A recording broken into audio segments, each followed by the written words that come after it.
Niki wonten ngelmu sabda larangan zat sifat asma af'al. Sebetulnya ucapan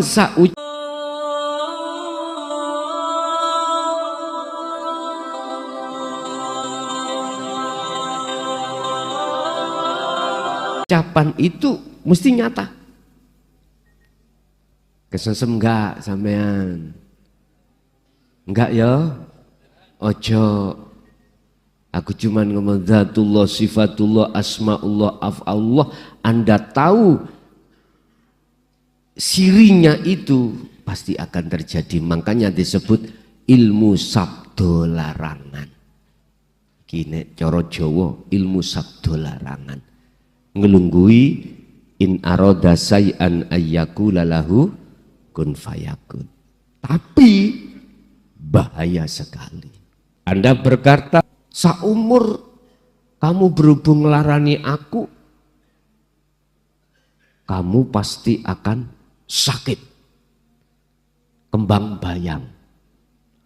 Tapi jikalau jenengan ngastosirul asror, malakum dzarraw wala naf'an. Perkara apapun siapapun selain Allah iku gak bahayani. Paham? Artinya jenengan jikalau sudah megang sirul asr dan jatuh di dalam iman hanya pada Allah, maka sabda larangan gak payu buat Anda. Siapa yang ingin sukses duniawiyahnya harus dengan ilmu. Gak apa-apa secara jasmani.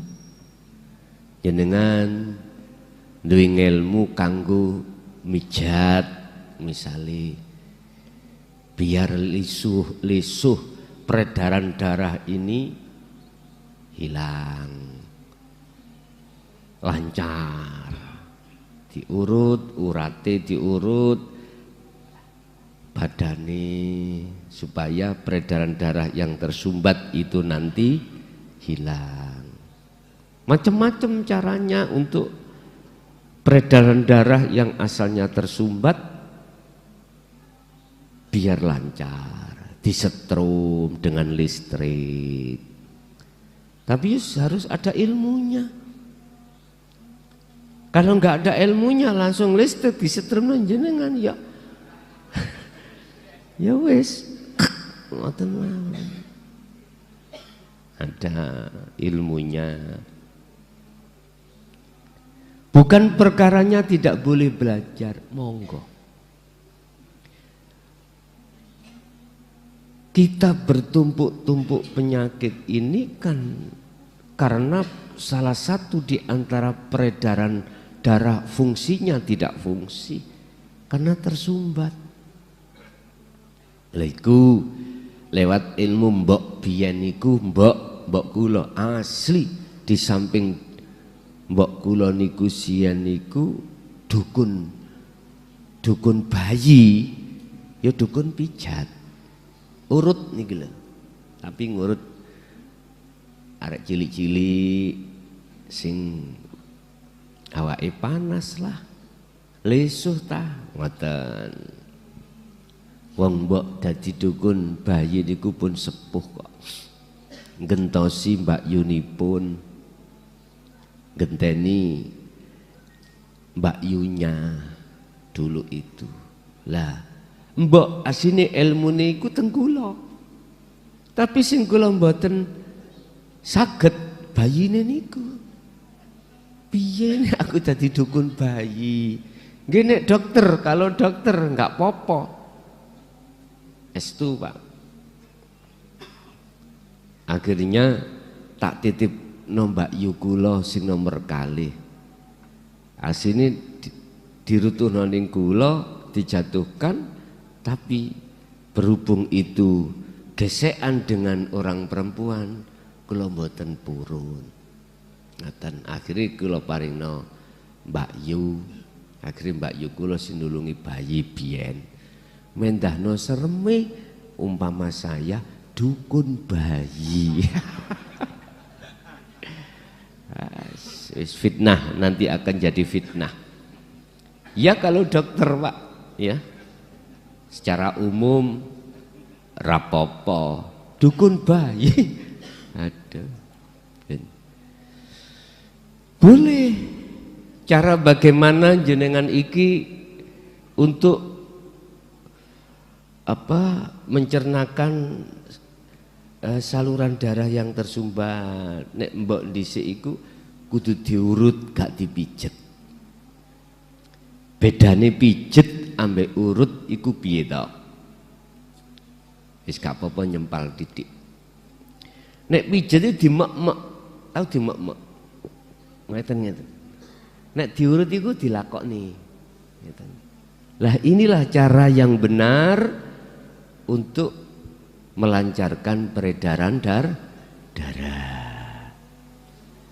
Bisa dengan olahraga ditambah lagi. Lagu lo gak iso blas prei untuk olahraga ya ora iso. Pijet ya saged-sagedipun ya ampun. Wis terserah. Itu ilmu-ilmu yang bersifatkan dunia. Kalau sepanjang itu secara jasmani monggo. Tapi ingat, jikalau Anda tidak punya pedoman pegangan tongkat sirul asrar hakikat, bahaya. Bahayanya apa?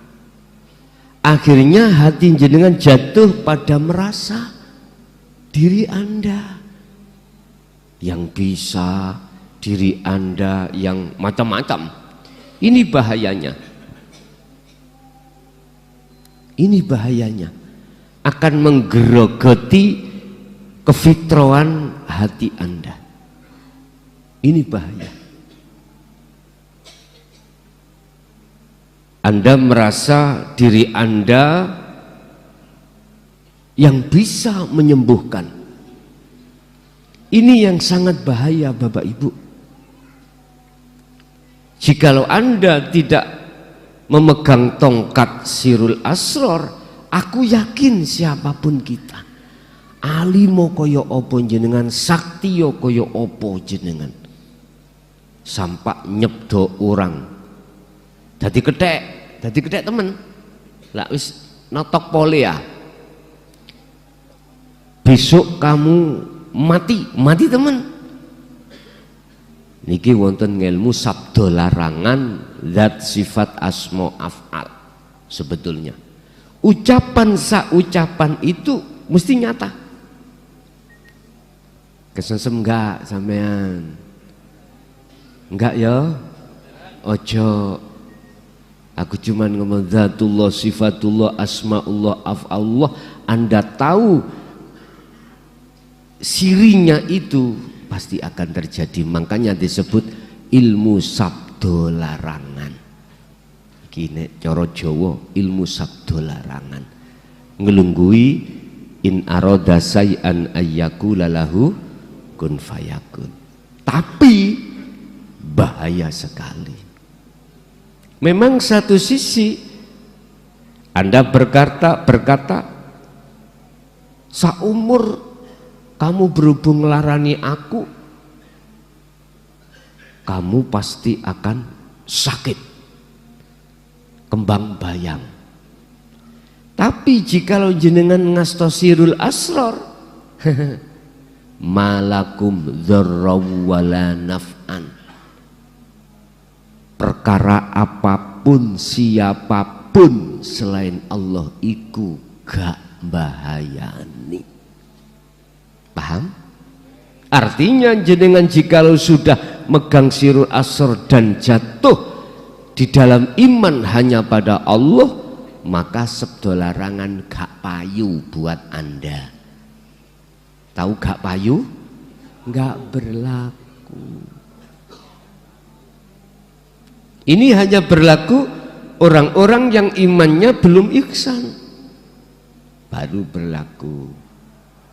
Akhirnya aku disantet sopo yo,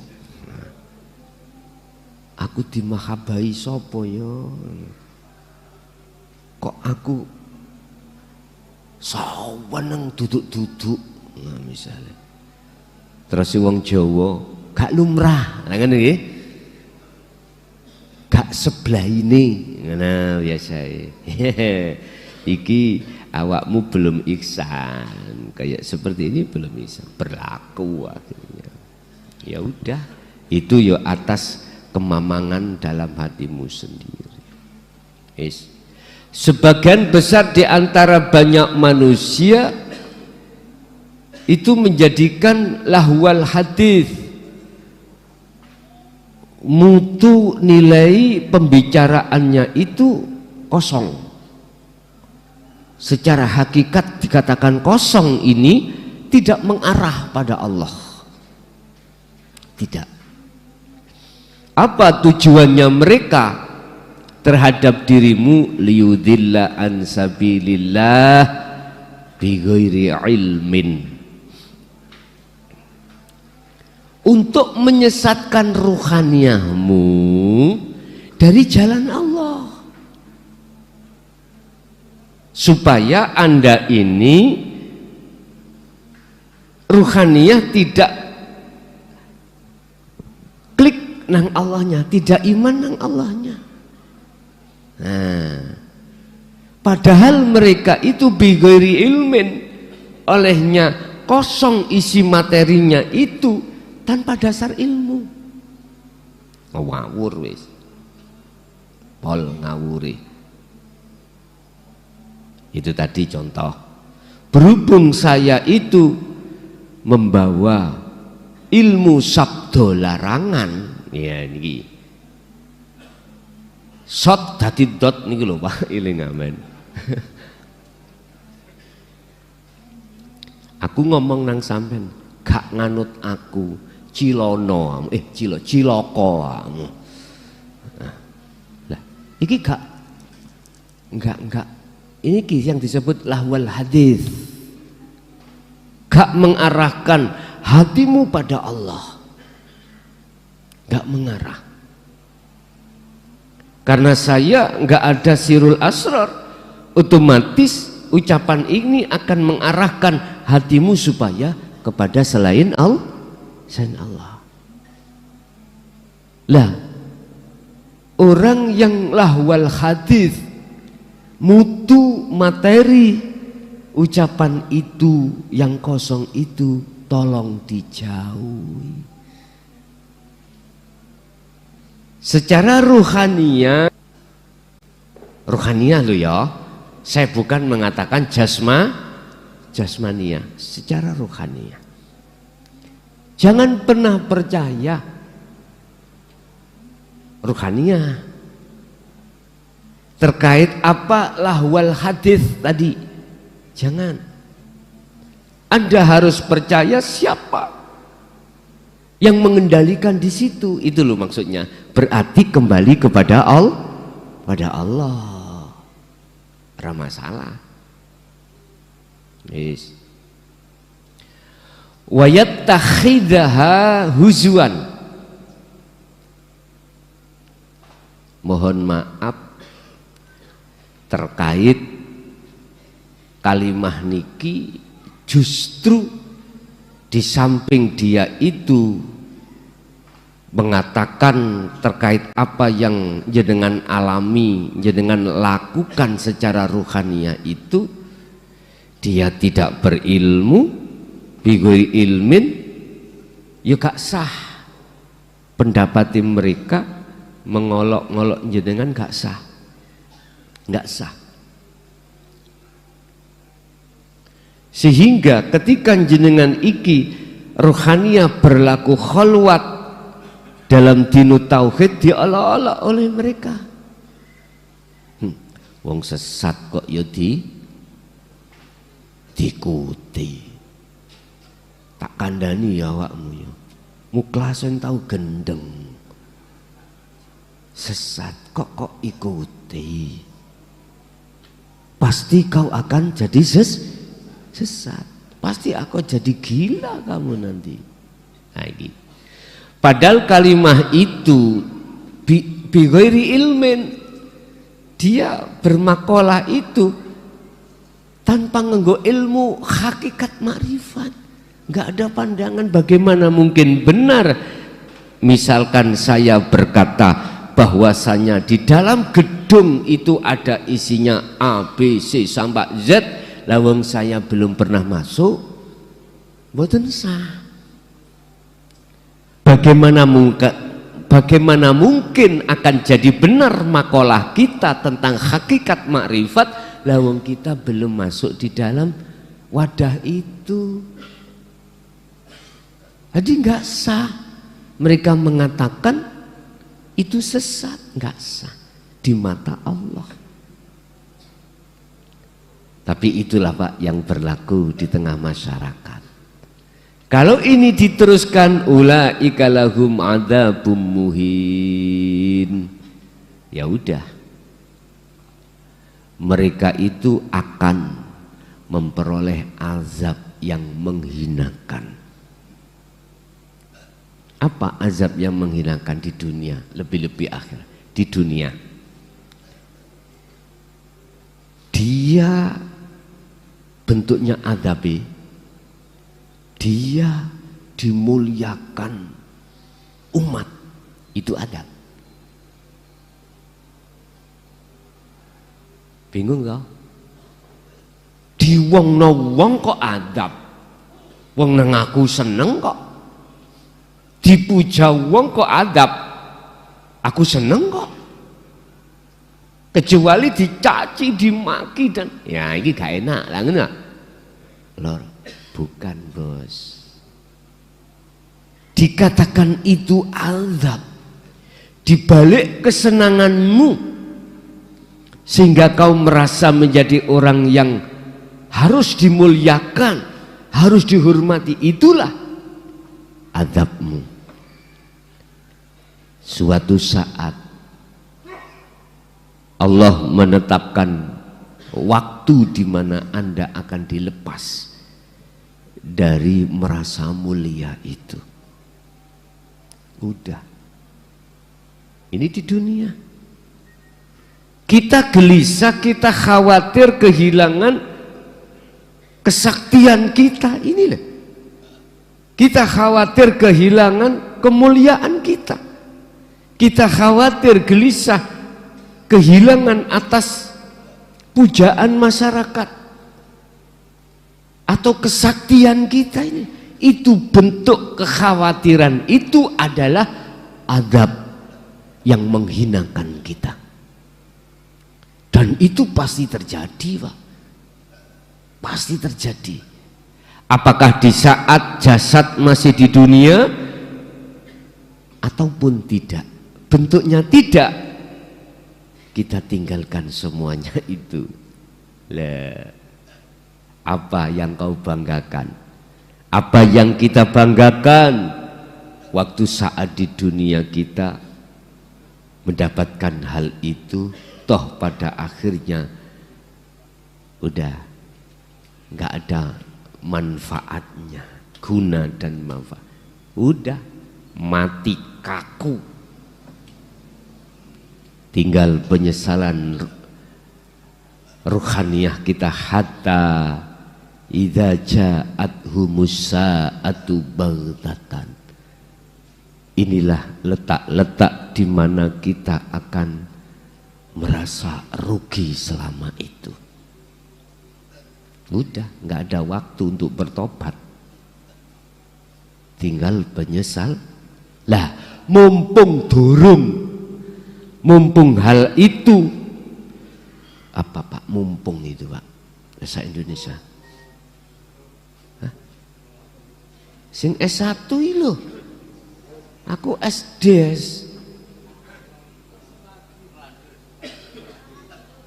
Mumpung belum terlanjur, ya, hal itu akan datang. Sekarang udah kita bertobat. Udah. Itu motivasinya atau nasihatnya seperti itu.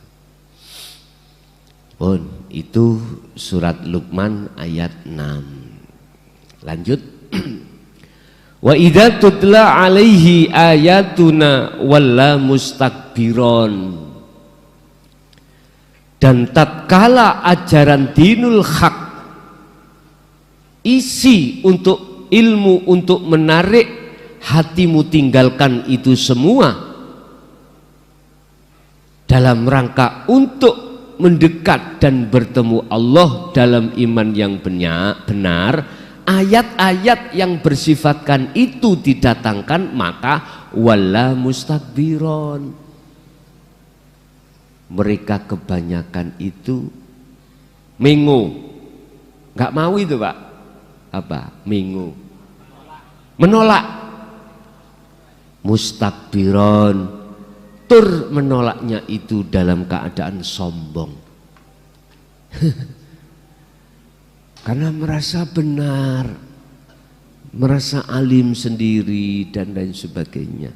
Karena merasa kaya, karena merasa sakti, nggak mau Pak. Ketika itu dibacakan, dinasehatkan, nggak mau. Ayat-ayat yang mengarahkan untuk taubatan nasuha ruhaniyah kita, tinggalkan iman-iman seperti itu untuk menuju iman pada Allah, ditolak sambil takabur. Ka'alam yasma'ha, seakan-akan mereka itu tidak pernah mendengar ayat-ayat yang telah dibacakan. Ini sudah mendunia loh Pak. Walaupun secara syar'i sumbernya dari Indonesia, tapi lewat medsos, Google, ini dunia. Ini dunia. Berarti seluruh umat manusia, bukan hanya umat Islam, juga bukan umat selain Islam, seluruhnya. Seluruhnya. Dulu nggak ada seperti ini, nggak ada. Sekupnya itu mungkin desa, sekupnya nanti naik kecamatan, sekupnya nanti naik kabupaten, provinsi, nasional. Lah ini loh, sekup sudah dunia.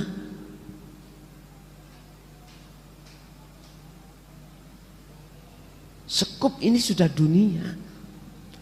Berarti Allah telah membacakan ayat-ayat yang bersifatkan rohaniyah, hakikat nuju makrifat ini sudah seluruh dunia. Tapi bagi mereka wala mustakbiron, menolak sambil menyombongkan diri. Ya sudah.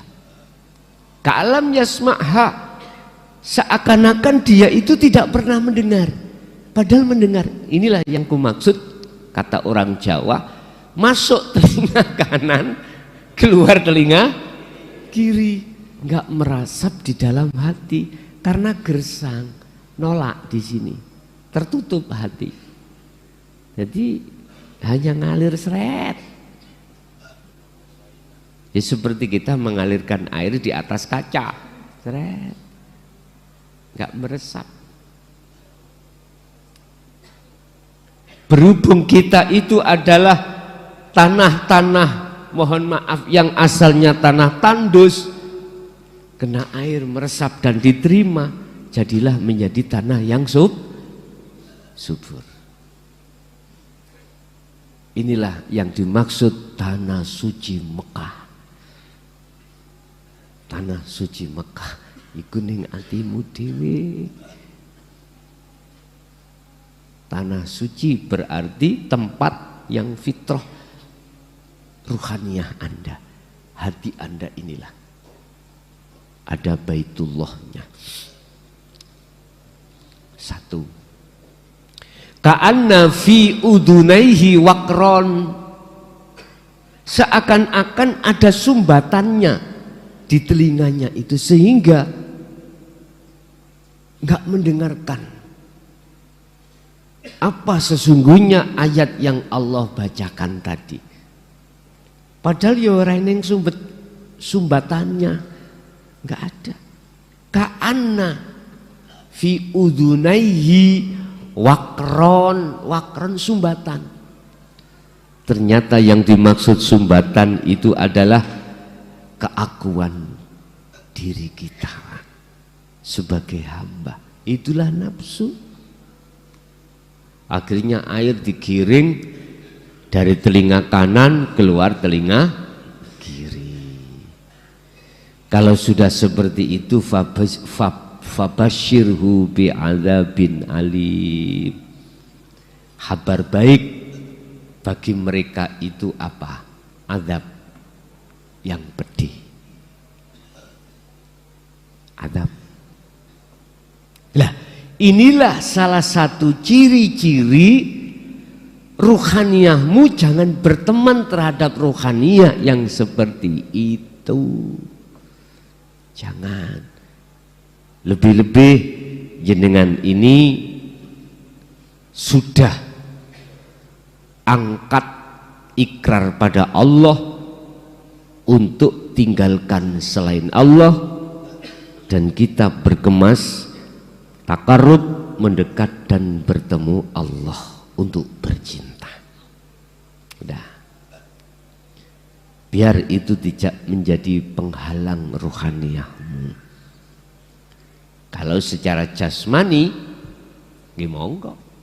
Wong jasmani jenengan nggih butuh maem, ya butuh rokok, butuh kopi, butuh kebutuhan jasmani rapopo.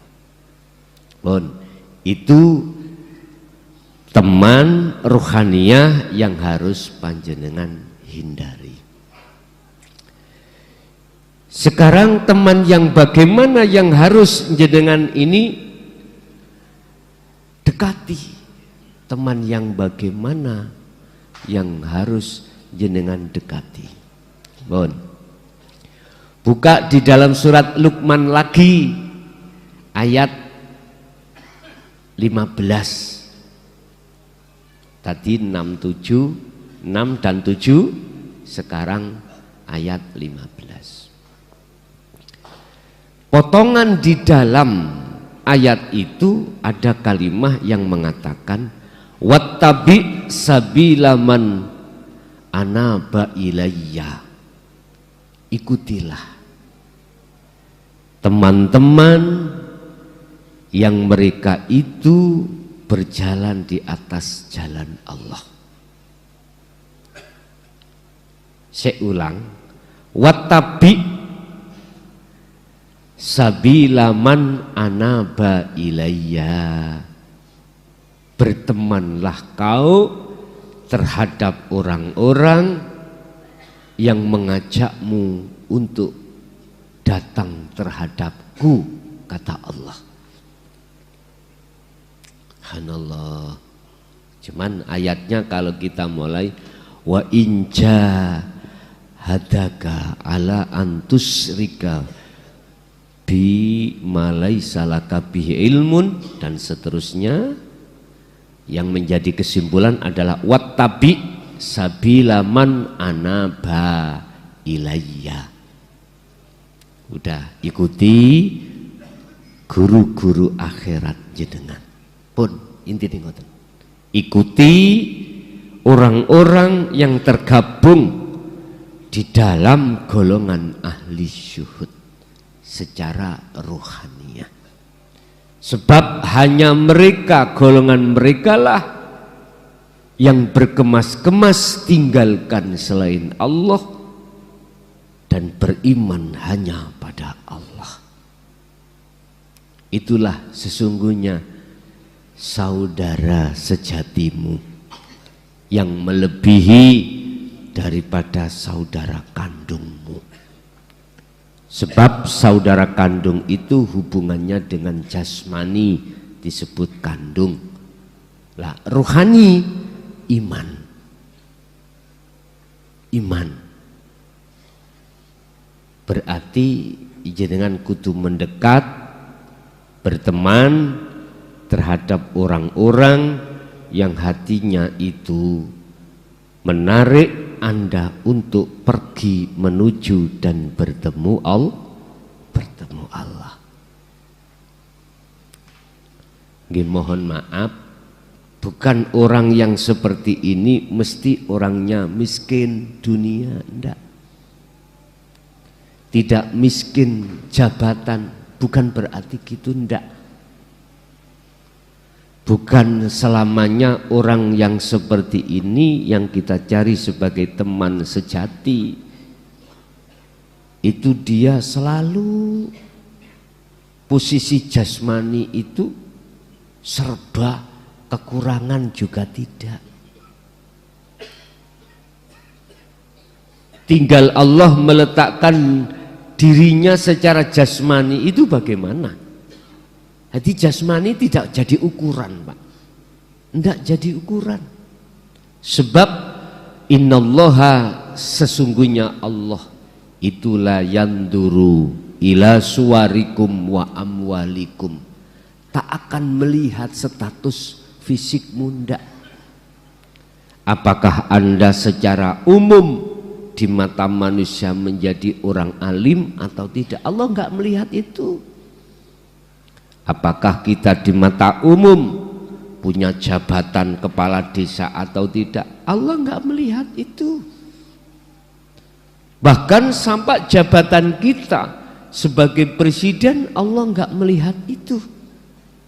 Cara TNI Polri, Allah enggak akan pernah, Tuhan tidak akan pernah melihat suwarikum, statusmu sebagai pangap, panglima lah tertinggi. Tuhanmu tidak melihat itu. Enggak. Apapun status dohir tidak. Tetapi walakinallaha yanduru fi qulubikum. Allah hanya melihat ruhaniyahmu itu kemana, imannya kemana, ke nafsu apa ke Allah, ke dunia apa ke Allah. Mohon maaf, ada dua golongan manusia disebut ahli hijab dan ahli syuhud. Ahli hijab condongnya hati itu terhadap makhluk. Ahli syuhud condongnya hati atau bersaksinya ruhaniah ini hanya pada Allah, pada Tuhan yang Maha Esa. Hanya itu. Allah hanya melihat ini, Pak. Sampai-sampai Allah menegaskan dalam satu ayat, bagi mereka yang dibudak dirinya oleh hawa nafsunya lewat jabatan, lewat kehormatan, lewat kekayaan, dialah golongan-golongan yang sangat merugi. Merugi. Yang nafsu hembuskan seakan-akan semua itu kekal, tapi nyatanya hilang. Kita kalau tidak memperhatikan dawuh-dawuh dari Gusti Kang Maha Dumadi atau Tuhan yang Maha Esa, kita akan dihitopi, dicap Allah sebagai orang dolim. Ruhaniyah estu. Pasti kita tidak akan sadar alias dilalaikan Allah satu dengan kematian kita suatu saat. Kita pasti akan lalai. Kedua, kita akan merasa seakan-akan hidup selama-lamanya. Secara otomatis Anda akan takut dengan kehilangan status itu, akan takut. Lah, ketakutan yang seperti ini itu pasti akan terjadi. Dan apa yang kita banggakan ketika saat di dunia itu pasti fana. Pasti fana ini. Cuman kita nggak nyadari. Akhirnya apa Pak? Umpama saya jadi kepala desa, zalim pada wargaku, tak ancam kau. Kalau Anda ngurus surat tidak saya tanda tangani. Kalau tidak membawa embel-embel sing sondok kandel, masalahnya aku jadi kepala desa dulu ya bondo. Bagaimana caranya lekas kembali? Tak gemehno sampean.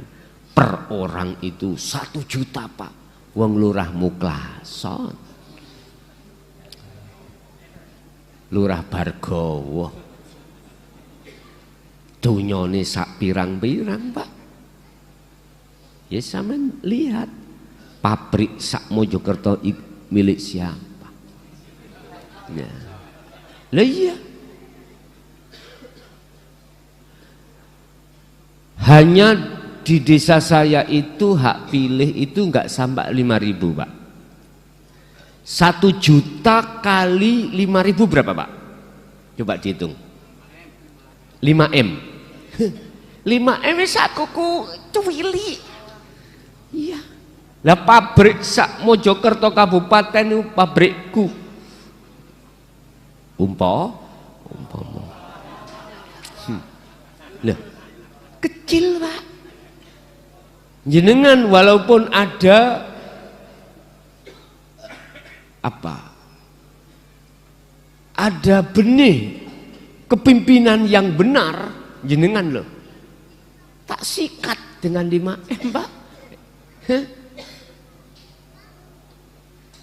Tinggal pertanyaannya masyarakat bagaimana? Mau uangnya saja, apakah milih yang memberikan uang? Tergantung. Tapi ingat, uang yang kuberikan padamu itu uangmu sendiri sebetulnya. Tapi Anda tidak merasa. Saya habis 5M. 1 tahun saya itu mendapat alokasi dana dari pusat 1,5 M. Dibuat membangun proyek-proyek Pak. 1 tahun hampir 2M. Hampir 2M. Ada posnya masing-masing untuk ini, untuk itu. Berhubung sampean ini tadi menerima uang saya, maka hak di dalam anggaran itu sampean, hak sampean tak ambil. Istilah bahasa tak sunat. Mestinya irigasi ini menghabiskan dana 100 juta. Ya kata takna 1 juta. Wapi pun Pak, nek sak moten. Pasti akan saya markup barang dan jasa. Karena iling-iling saya sudah mengeluarkan makanya sampai ini dibodohi orang ngerti. Yang sampai terima itu uang sampai sendiri sebetulnya itu. Betul. Nggak terasa. Hak anggaran dari pusat pemerintah itu hak jenengan. Yang sekarang terkenal dengan sebutan dana desa. Ya. Atau BKD, bantuan keuangan desa. Atau DD. Wis. Hak jenengan itu bukan hak raine kepala desa Klason, bukan. Tapi berhubung sudah kau ambil uangmu, tak kembalikan padaku. Nah, karena saya tadinya tak talangi. Asli ngono. Nggih, mohon maaf Pak. Terpaksa kami bongkar ini karena birokrasi saya seperti itu. Urusan jabatan kalau sistem baik murtabek jual beli Gak mungkin saya mengeluarkan uang 50, kulaan barang 50, gak ingin badi di atas 50, gak mungkin. Kecuali Rasulullah. Gak mungkin wong kita niatnya itu jual beli kok Pak. Saya keluar 5M harus kembali sebelum akhir jabatanku di atas 5. Itu pasti bos. Namanya jual, wong dagang bisnis iku ngoten dulur. Nggak ada sistem secara umum orang bisnis itu modal 50 kembali 40, nggak ada yang mau bos. Harus di atas 50. Makanya saya berkata, bagaimana sih politik Rasulullah itu? Kita boleh silakan main politik, tapi ikuti bagaimana politik Rasulullah. Kalau kita bicara politik itu kan ranahnya urusan dunia toh Pak nggih? Tapi bagaimana Anda bisa menggoreng itu sehingga umat ini larinya tidak pada dunia tapi pada Allah. Ikut toh politik Rasulullah. Bagaimana politiknya Rasulullah? Kulaan seket, yang beli itu punya uang 40, dikasihkan Pak. Itu Rasulullah. Ketika saat beliau membawa dagangannya Siti Khadijah, itu kan garwani toh Pak nggih. Sebelum tadi garwa, beliau itu dagangannya dibawa oleh Kanjeng Nabi. Cara berdagang Rasulullah gini, umpama, ya Rasulullah berapa jari ini? Beliau jawab, saya kulaknya dari Siti Khadijah itu 50. Misalkan 10 dinar. Tapi sungguhan loh Pak ini sungguhan jujur. Kebanyakan enggak. Untuk menarik supaya jenengan beli di atas itu. Kadang-kadang kita itu bilangnya gini, umpama ada orang yang menawar 50, pagi itu nggak ada yang nawar, dia mau nawar. Riba ini. Tadi lo dinyang orang, ditawar orang 60, nggak tak kasihkan kok sampai nawar 50. Modal saya dari mana nanti kembalinya? Iki riba. Itu bukan cara Rasulullah berdagang. Bukan. Rasulullah kalau berdagang, ini saya kulaannya. Apa kulaan bahasa Indonesia nih Pak? Tengkulaknya. Saya ambil 50, terserah kamu membeli berapa. Gini ya Rasul, saya punya hanya uang 51 dirham. Ya wis gak apa-apa itu. Ada yang, ya Rasul, saya cuman punya uang 40. Ya wis gak apa-apa. Ngoten bos. Saged nglakoni. Sing pojokan jawab, ya jebol bandari. Lah ngoten ya. Loh, kita tidak tahu. Allah menolong kita dari sisi lain. Jangan kau jual beli lewat apapun itu ada unsur riba. Ingat, halalallahul bai' wa harramar riba. Riba itu apa? Ada indikasi nipu. Jangan. Hentikan. Saya katakan hentikan. Yang berdagang, yang berbisnis seperti ini, tolong sekali lagi hentikan. Jangan kau teruskan. Jangan kau ciptakan kesengsaraan terhadap orang lain di tengah-tengah keluarganya. Jangan. Sebab aku yakin Anda pun tidak ingin mau disengsarakan seperti itu. Kembalikan evaluasi pada diri kita. Ingat, tidak lama Pak kita akan mati dan tinggalkan itu semuanya. Jejak digital kita itu tidak akan pernah terhapus, nggak akan pernah terhapus di mata Allah. Ingat dan camkan itu. Belajarlah untuk menolong orang. Dari orang itu memang membutuhkan. Jangan dijadikan sebagai kesempatan Anda untuk mencari keuntungan terhadap orang itu. Ini tolong dicamkan betul-betul loh Pak. Khusus jenengan yang berdagang atau punya jasa atau jadi dokter atau jadi apapun yang sifatnya bersinggungan terhadap orang lain, tolong sekali lagi, kalau Anda memang betul-betul mengakui guru akhirat kita, jangan kau ulangi lagi. Yang sudah ya sudah, yang belum sudah, jangan pernah itu terjadi.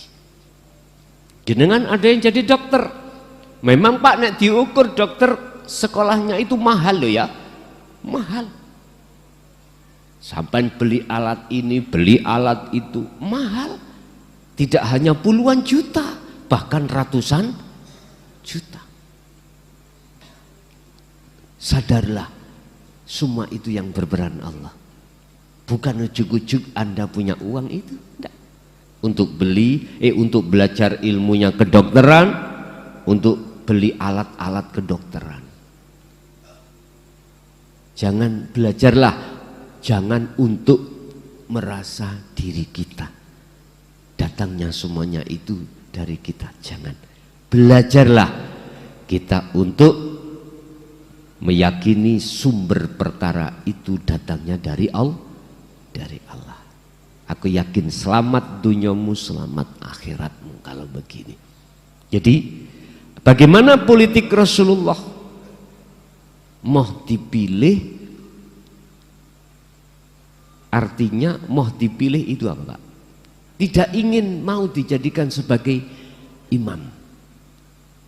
Tapi berhubung Allah memaksa terhadap umat untuk menjadikan itu pemimpin, maka beliau ukurannya tidak urusan dunia, enggak. Ya sudah, dia gak bisa mengelak. Jadi kembali kepada politik yang kurang sehat itu, sesungguhnya apa yang Anda terima itu adalah uang kamu sendiri. Kecuali seperti Abu Hasan Asadili, memang dijadikan Allah orang yang kaya raya, tapi dia tidak boleh untuk mengakui kekayaannya. Akhirnya Allah menyuruh untuk mentasarufkan dengan benar. Apa? Uang itu dipergunakan untuk kesejahteraan masyarakat. Jadi nggak ada unsur bek murtabek. Umpama dia mencalonkan kepala desa paling rendah lah, berhubung sugih, tidak ada rasa hati ingin dipilih. Kesempatan Allah memberikan fasilitas untuk mentasarufkan dengan mudah lewat jalan membagi-bagi. Kan ada timnya toh Pak. Gusti Allah mempermudah. Kita untuk mensucikan harta tidak didatangi. Kita tidak mendatangi yang berhak menerima. Dia malah datang. Enak toh? Gak soro-soro. Mungkin yang pernah haji itu di sana di Mekah ada Ibnu Sabil, harta Sabil. Nah, itu kalau kita mencari orang terima sodako di Mekah susah Pak, susah. Karena orang yang kita kasih sama kaya kaya. Lah, enak Pak kita itu membersihkan harta itu tanpa kita sorok untuk keluar, tapi beliau dah datang, lo enak. Jadi nggak ada unsur beliau ingin dipilih. Sehingga ketika dia betul-betul miturut hitungan tidak terpilih, nggak susah Pak, nggak susah, karena dia tidak merasa kehilangan harta. Dan uang yang jenengan makan mesti barokah. Karena apa? Itu dasarnya sedekah. Kadang ngeten iki nggih ditiru Pak, diplelit. Aku gak niat ngene lho yu, gak niat sing aneh-aneh, nyogok ndak, ben milih aku enggak, niat sedekah. Tapi dukungan. Wis biasa ngoten niku, niat sedekah. Nah itu tadi Allah. Tapi bagi seperti beliau Syekh Abu Hasan As-Sadili mboten. Justru memang mentasarufkan harta bendanya itu karena disuruh Allah. Terus jenengan nggak punya sama sekali. Apanya yang dikasihkan Pak? Walaupun gak jadi gak rugi jenengan, gak stres, boten, gak diambil lagi uangnya. Apanya wong gak bagi-bagi? Berarti bejan nek dadi yo bejan, gak dadi yo jenengan yo gak susah. Wong gak bondo dengkul. Jadi gak rugi sama sekali. Kalau tidak jadi itu sudah biasa karena Anda gak modal. Kalau jadi luar biasa, berarti politike masyarakat itu sudah cerdas, sudah tahu apa yang Anda terima itu hakikatnya uang Anda sendiri. Orang miskin meminta haknya terhadap orang kaya, itu bagi orang kaya yang paham matur suwun. Bukan sing matur suwun itu adalah orang bukan. Yang matur suwun itu kita. Apa bentuknya? Kita gak soro-soro nang rumahnya.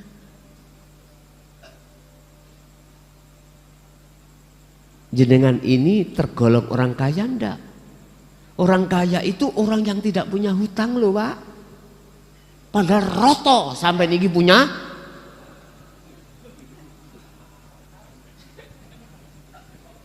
Lho nggih. Cuman gak ketoro. Kelihatannya rumahnya maglong-maglong pinggir rembong. Tapi sertifikatnya sekolah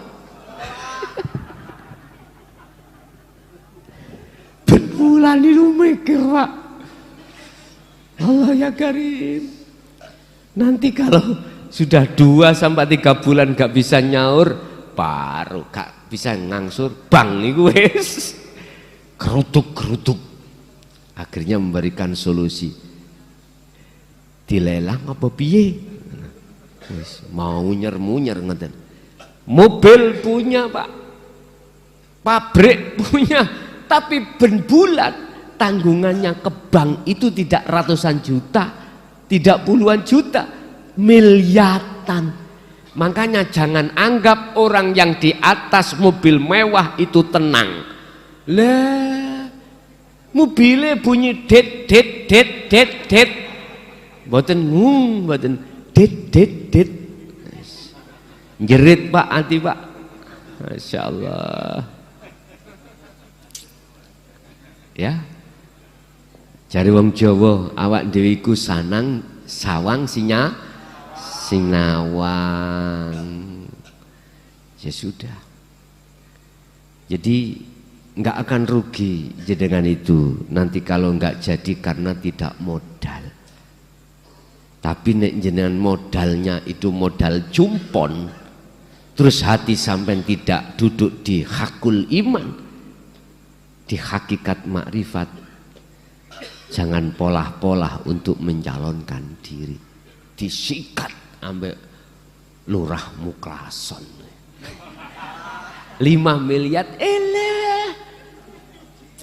tapi tidak sepengetahuan Anda, tanpa sepengetahuan Anda hak jenengan ikut tak ambil.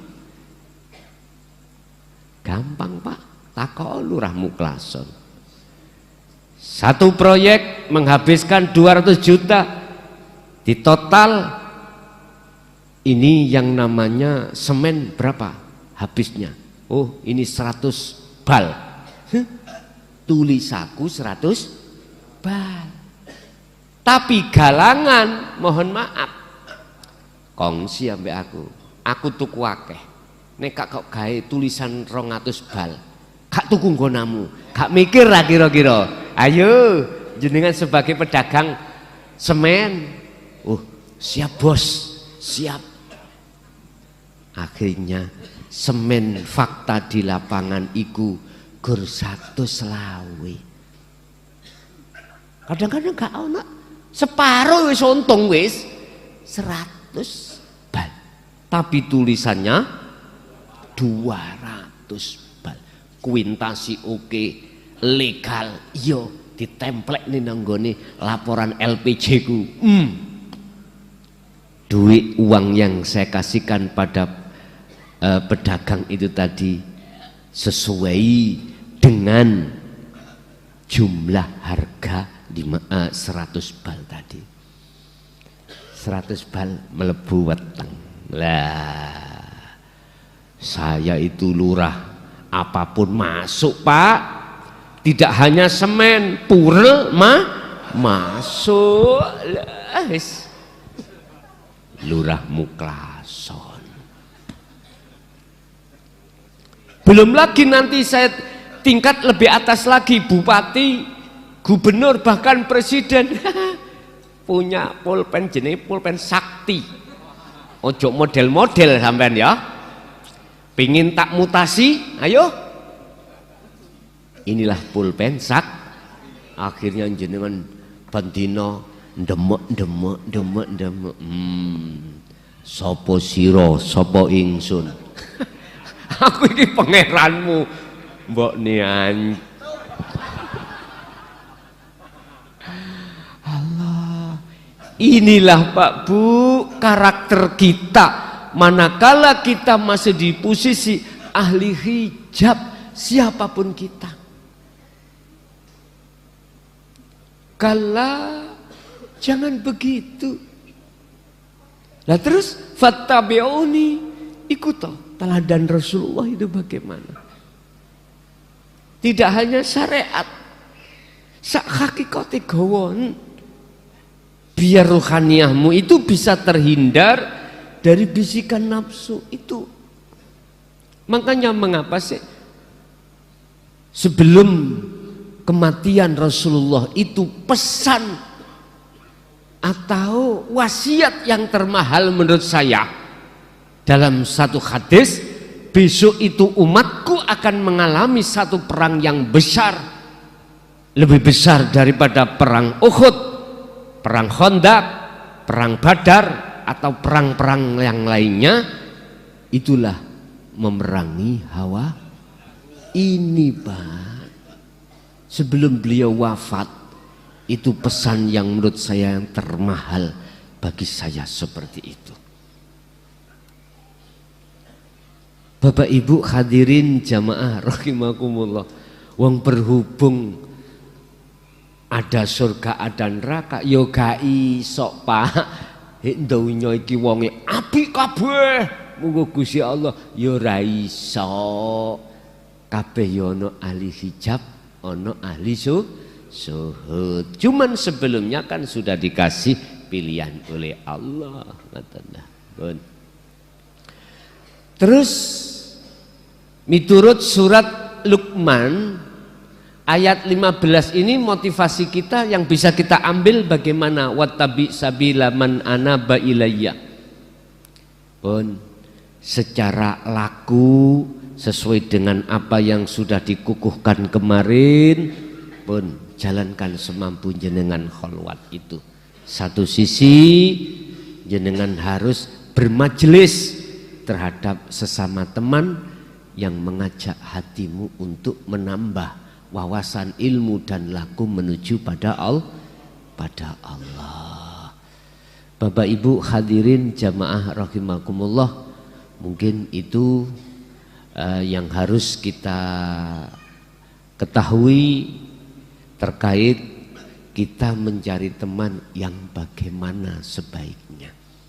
Bahkan Syekh Ibnu Athaillah itu sampai mengatakan di dalam kitab Hikam itu gini, kalau kau mencari teman tentang ruhaniyah, carilah teman yang ruhaniyahnya alim pada Allah, walaupun mereka itu kucluk ilmu pada dunia, bodoh ilmu syariate tapi alim ilmu hakikati. Lebih baik kau berteman, bermajelis terhadap orang yang seperti itu daripada jenengan iki bermajelis terhadap orang yang alim ilmu zahirnya tapi bodoh ilmu batinnya. Apalagi kau bermajelis terhadap orang yang bodoh ilmu batinnya, zahirnya, lebih-lebih bodoh ilmu batinnya. Oke, itu aja apa yang bisa kami sampaikan. Al-Fatihah.